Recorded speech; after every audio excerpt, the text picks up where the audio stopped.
Long ago, there lived an evil enchantress. Her magic was mostly illusion, clever lies dressed in shadow, and just believable enough to trick others into thinking she was powerful. But her strength came from desperation, and when a young father watched his wife and son suffer from a sickness no doctor could mend, the enchantress was there.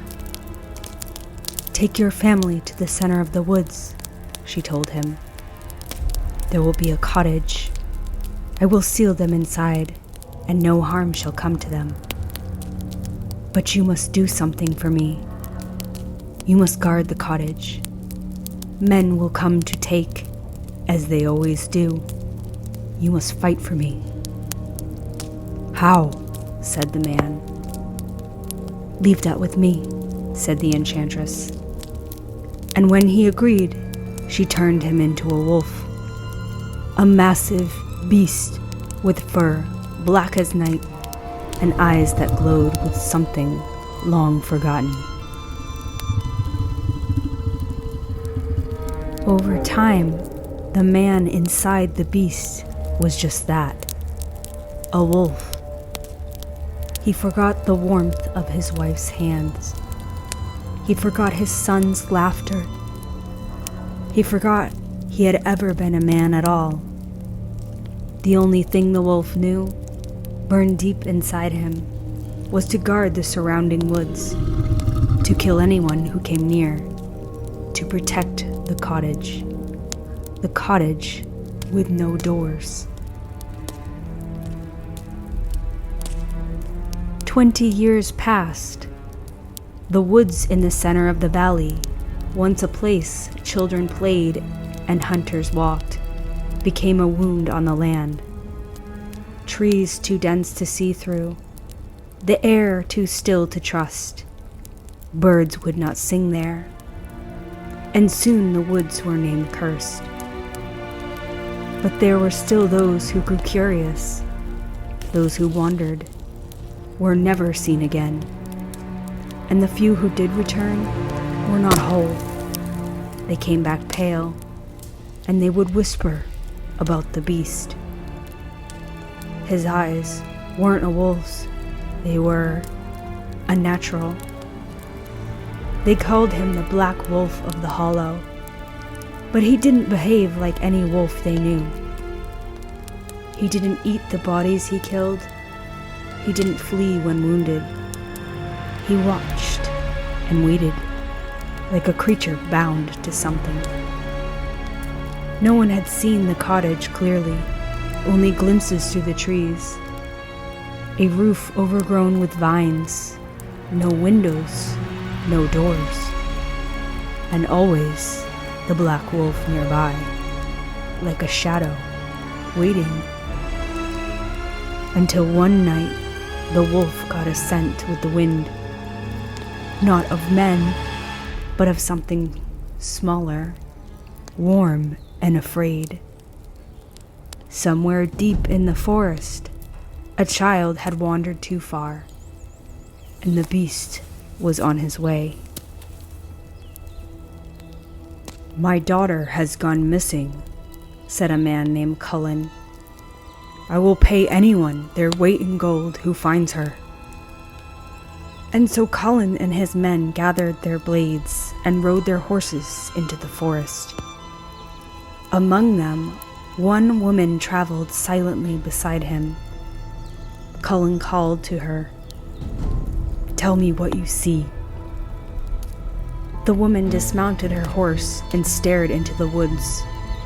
Quietly, she closed her eyes and listened.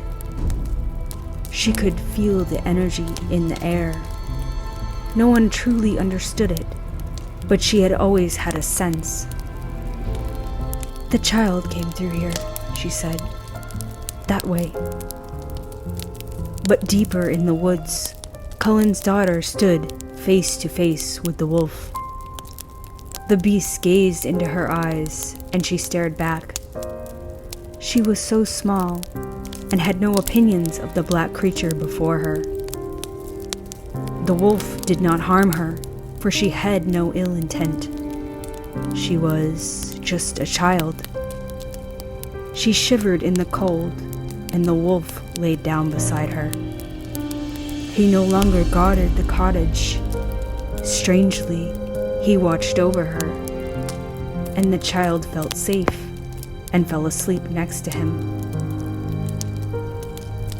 As Cullen's men drew closer, the woman stopped them. She closed her eyes again and was overwhelmed by a flood of emotion. Visions of a man, an enchantress, and a terrible deal. She saw the pain and a great betrayal. And then she had an idea. "I must go forward alone," she said. "What are you talking about?" Cullen demanded. "Where is my daughter?" "You hired me to use my gifts. Now you must trust me." Reluctantly, he nodded, and she disappeared into the darkest part of the forest. She could feel them just ahead, the child still curled against the black beast. And then the wolf saw her. He growled low. Slowly, he rose over the child, becoming larger and more aggressive. He shot up and charged towards her, slamming the ground as his massive paws raced. But the woman did not run. She stood her ground and began to shout over and over again, "You're a man! You're a man!" The wolf stopped just before her. She stepped forward and gently touched his fur. "You're a man." His eyes flashed with sorrow. For a moment, the wolf seemed to remember. Then he turned and bolted towards the cottage. The wolf began frantically digging with his paws, and the stone cottage began to crumble. He forced his way inside. The woman watched as he sniffed the air. There were bones and 2 bodies. Then next to the small body lay a small toy. The great black wolf stood there, trembling, and then he howled over and over again. Not like an animal, like something remembering, like a man. The child found the woman and the wolf inside. "You must do something for me," the woman whispered. "Your father is coming. If he asks about the wolf, you must say you never saw him. Do you understand? You want to protect him, don't you?" The girl nodded. When Cullen and his men arrived, he rushed to embrace his daughter. "Did you see the wolf?" he asked. "Daddy? What wolf?" she replied. Cullen looked at his daughter, then at the woman. "You have your daughter," she said quietly. "Now I must leave you." Cullen seemed to consider everything. "What about your gold?" he said. "Keep it. It wasn't about the gold."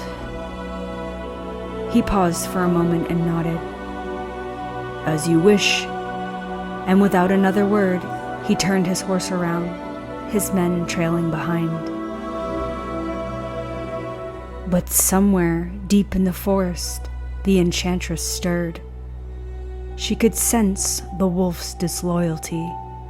She could feel something within him change. He was remembering, and he was coming for her.